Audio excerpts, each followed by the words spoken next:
ឥឡូវខ្ញុំចាប់ផ្ដើមបើករូបនឹងមកចឹងខ្ញុំ open វាជាមួយ Photoshop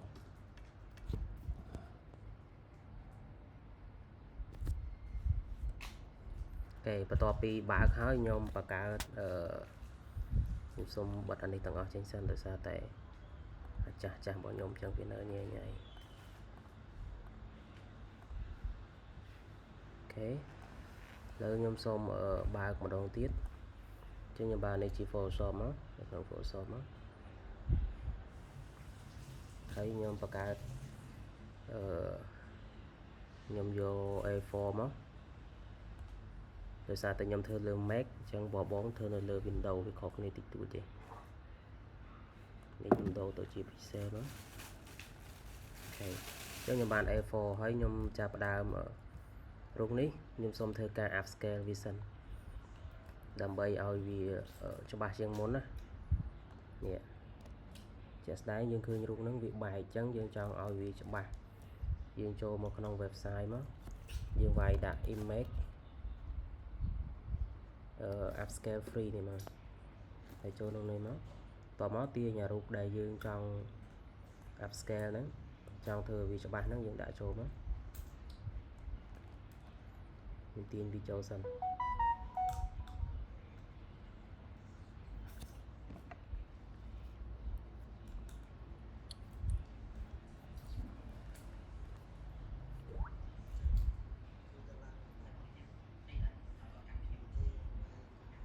អញ្ចឹងនេះនៅពេលយើង upscale ឃើញរូបវាច្បាស់ជាងមុនហើយអញ្ចឹងខ្ញុំសូមចុច upscale មកអូខេអញ្ចឹង upscale ហើយចុច download មកយើងនឹងបាន file ថ្មីដែលវាគុណភាពច្បាស់ជាងមុនអញ្ចឹងខ្ញុំសូមបើកនៅក្នុង Photoshop មួយទៀតនេះយើងឃើញរូបដែល upscale គឺវាច្បាស់ជាងអាដែលយើងអត់ទាន់ upscale នេះរូបនេះវាអត់សូវច្បាស់ទេចានេះច្បាស់ជាងអញ្ចឹងបន្ទាប់ពីបានរូបនឹងហើយខ្ញុំសូមធ្វើការ duplicate រូបនឹងដោយចុច Ctrl J មកហើយខ្ញុំ convert វាទៅជា Smart Object សិនដើម្បីកុំឲ្យវាមានបញ្ហានៅពេលដែលយើង scale រូបភាពទៅវាខូចគុណភាពអញ្ចឹងណាអញ្ចឹងខ្ញុំ Ctrl C មកខ្ញុំ copy វាដាក់ចូលមកក្នុង A4 នេះអញ្ចឹងបន្ទាប់ពីដាក់បានហើយខ្ញុំសូមធ្វើការប្រូមវាអញ្ចឹងនៅពេលប្រូមយើងចុច Ctrl T នេះឲ្យចេញអញ្ចឹងយើងចុចនេះមកហើយចុច Ctrl T បានចុចនេះក៏បានដែរអញ្ចឹងខ្ញុំសូមធ្វើការទាញមកធ្វើម៉េចឲ្យវាបាននេះខ្ញុំចង់ឲ្យវាកម្ពស់នេះយកប៉ុណ្ណឹងដែរអូខេហើយខ្ញុំចុច tick បន្ទាប់មកខ្ញុំសូមធ្វើការទាញអា layer នេះ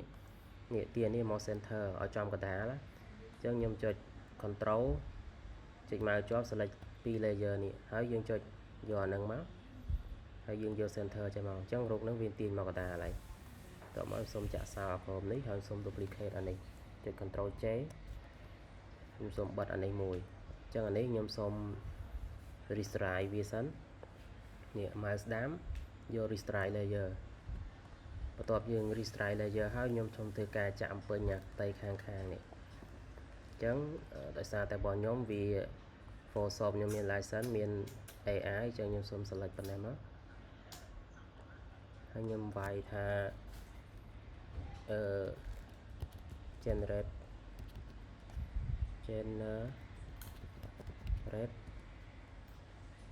image អញ្ចឹងវានឹងចាប់ផ្ដើមធ្វើការ generate background នេះហើយបើករណី generate ទៅយើងអត់ពេញចិត្តយើងអាចឲ្យវា generate ថ្មីឲ្យទៀត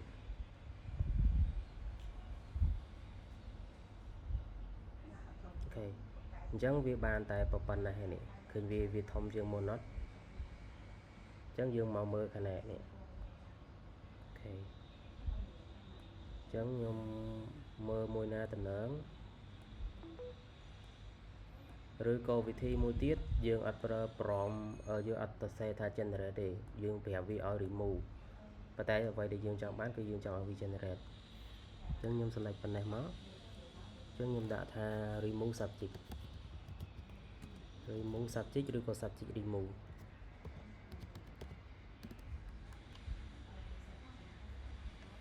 អូខេអញ្ចឹងខ្ញុំចុច generate មកចាំមើលវានឹងចាក់អំពេញឲ្យស្អាតហើយ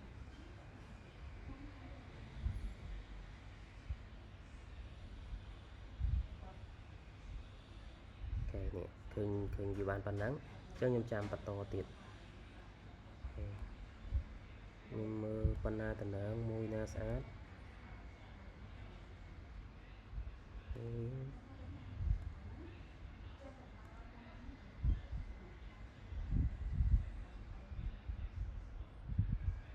គិតថាយកប៉ុណ្ណេះសិនមកអញ្ចឹងខ្ញុំមក select លើ layer នឹងដដែលហើយខ្ញុំមកខាងនេះម្ដង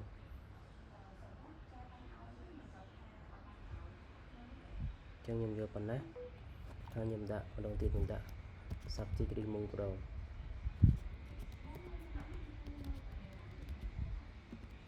អញ្ចឹង generate មក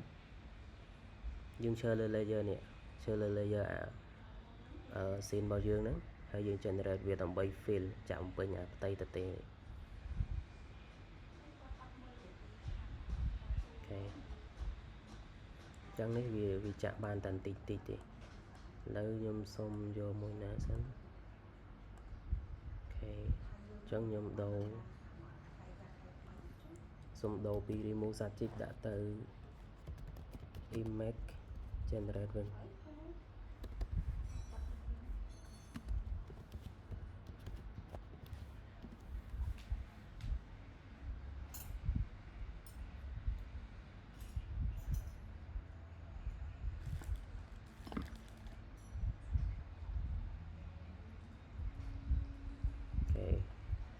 វាអត់ឲ្យទេឥ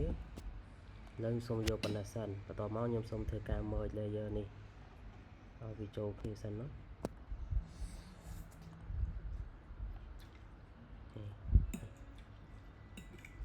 អញ្ចឹង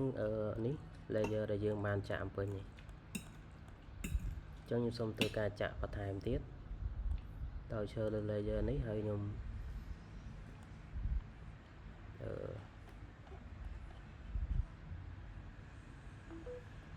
សុំ select ម្ដងទៀត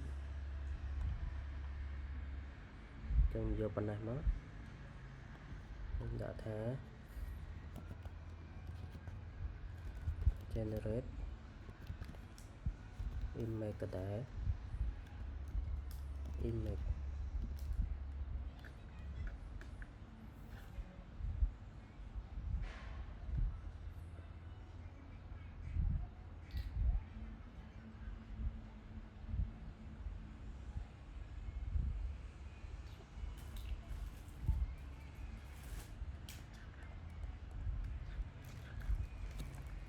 អូខេឥឡូវខ្ញុំបានប៉ុណ្ណេះអញ្ចឹងខ្ញុំសូមធ្វើការ merge layer នឹងចូលគ្នាសិនព្រោះវាអត់ឲ្យទៅមកដល់ខាងនេះទេខ្ញុំសូម generate ម្ដងតិចមកអូខ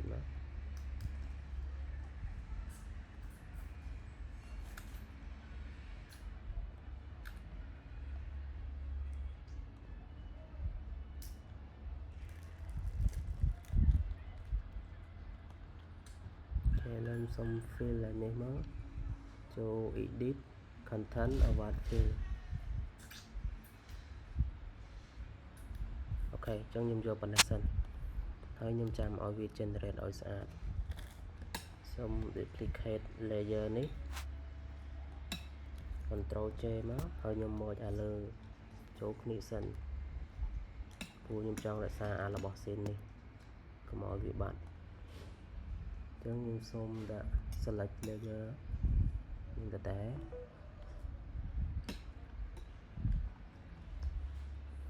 អញ្ចឹងខ្ញុំដាក់មក generate remove subject មក remove subject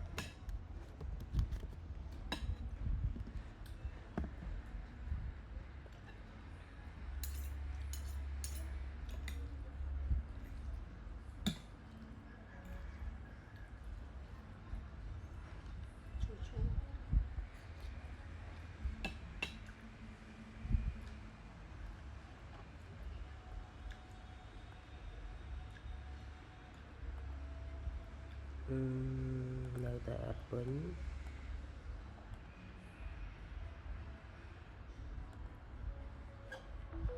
ឥឡូវសូមបិទសូមត្រឡប់មកធ្វើអាចាស់វិញអានេះសូម duplicate អានេះ control J ហើយខ្ញុំបិទ layer ក្រោយនេះចោល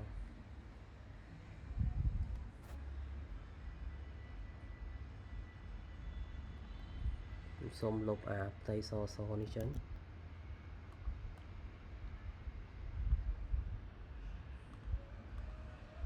អូខេតែខ្ញុំសម្លេចលុបផ្ទៃសចេញ delete ចោលដើម្បីចាក់ពេញចូលលើ layer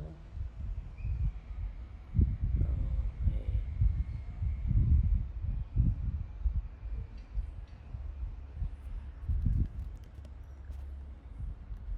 ខេចឹងខ្ញុំសូម generate វាបន្ថែមទៀត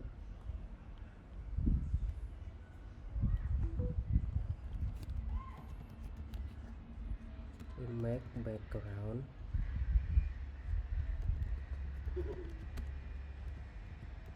generate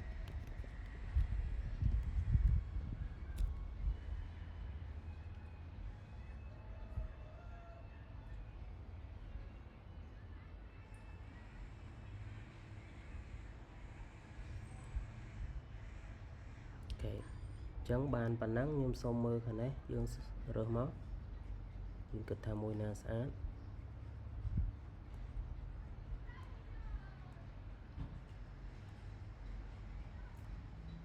ចឹងខ្ញុំសូមយកមួយនេះមកអូខេឥឡូវខ្ញុំបានប៉ុណ្ណឹងខ្ញុំសូមមក select generate ខាងនេះម្ដងចឹងខ្ញុំសូមមកឈើលើនេះសិន copy យកប្រមវាមក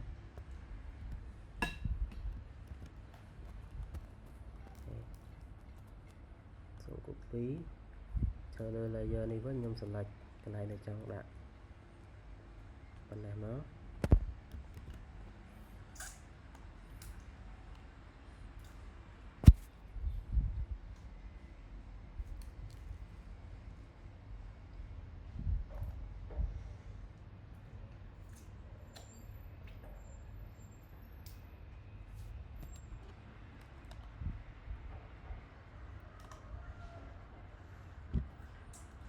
ខ្ញុំសូមយកមួយណាតំណគិតថាមួយនេះមកតែឥឡូវនេះខ្ញុំអត់ចង់បានទេខ្ញុំនឹងលុបវាចេញពីក្រោយតែសូមមើល layer សិនចឹងខ្ញុំ remove ឡើងនេះចេញចឹងវិធី remove យើងមានច្រើនខ្ញុំអាចធ្វើចេះមកចុចលើនេះហើយខ្ញុំយក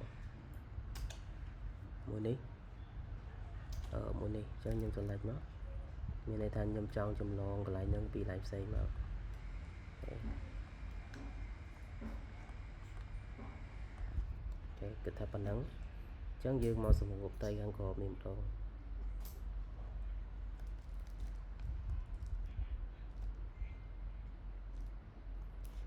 សូម remove ចេញ remove subject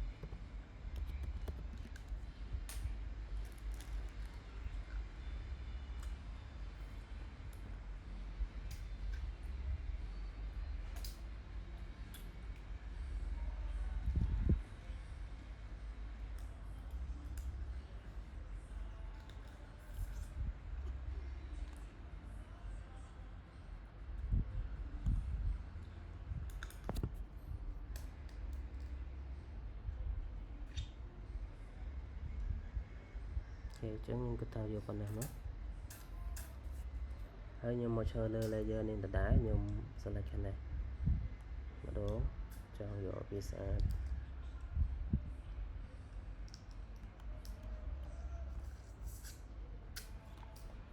តា remove subject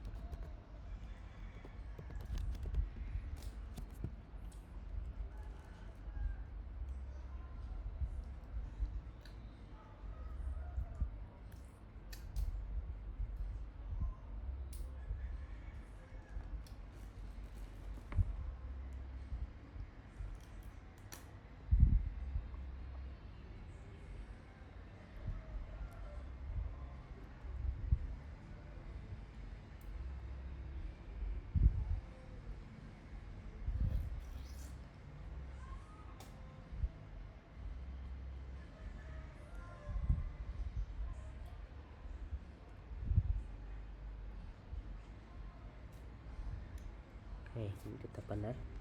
ហើយខ្ញុំមើល layer នេះចូលគ្នាសិន ហើយខ្ញុំចាប់ដើម remove នេះ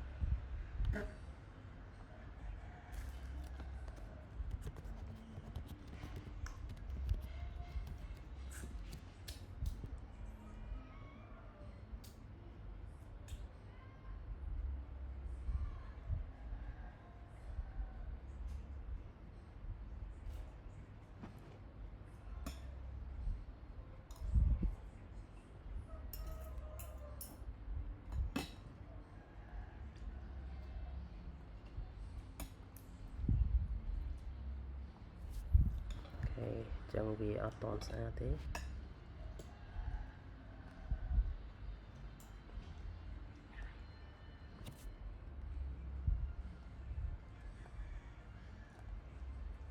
អញ្ចឹងខ្ញុំសូមចម្លងពីខាងនេះមកមកវាងាយច្រើនអញ្ចឹងខ្ញុំ control J មកអូខេឈើលើ layer សិន control J duplicate វា control T ហើយខ្ញុំ mouse ស្ដាំយក horizontal ទាញវាមកខាងនេះ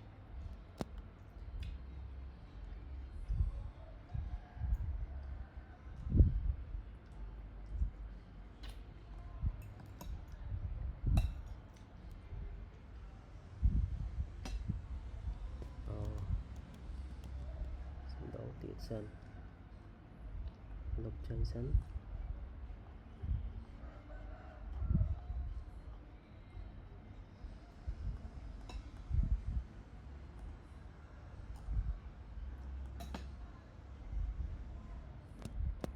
សុំមក layer 2 នេះ select ដងទៀត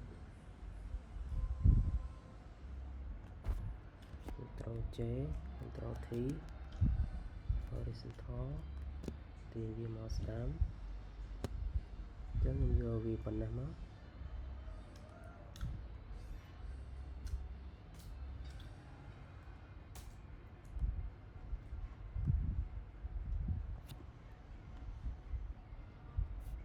អូខេអញ្ចឹងខ្ញុំបានប៉ុណ្ណឹងហើយខ្ញុំសូមប្រើម៉ាស់ដើម្បីលុបយកនេះហើយយកខ្មៅនៅលើអញ្ចឹងចូលលើម៉ាស់មកសូមបរិច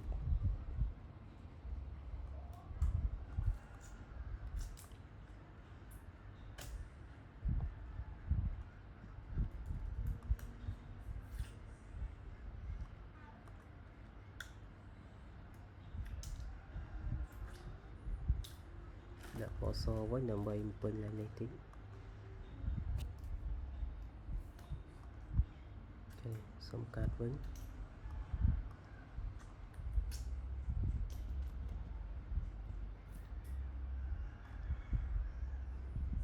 ខ្ញុំសូមទាញវា Ctrl T ហើយខ្ញុំបើកឡើងនេះខ្ញុំចង់ទាញនេះរុញវាឡើងលើស្មើគ្នាអូខេ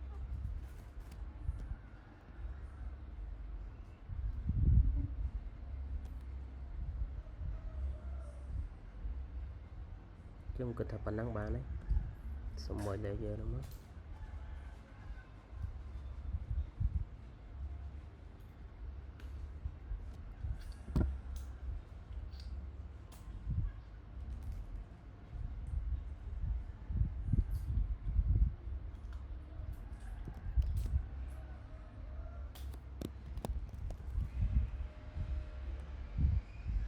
ខ្ញុំសៀវ Photoshop មួយសិនមកសូមសៀវមួយទៀតអញ្ចឹងយក JPG មក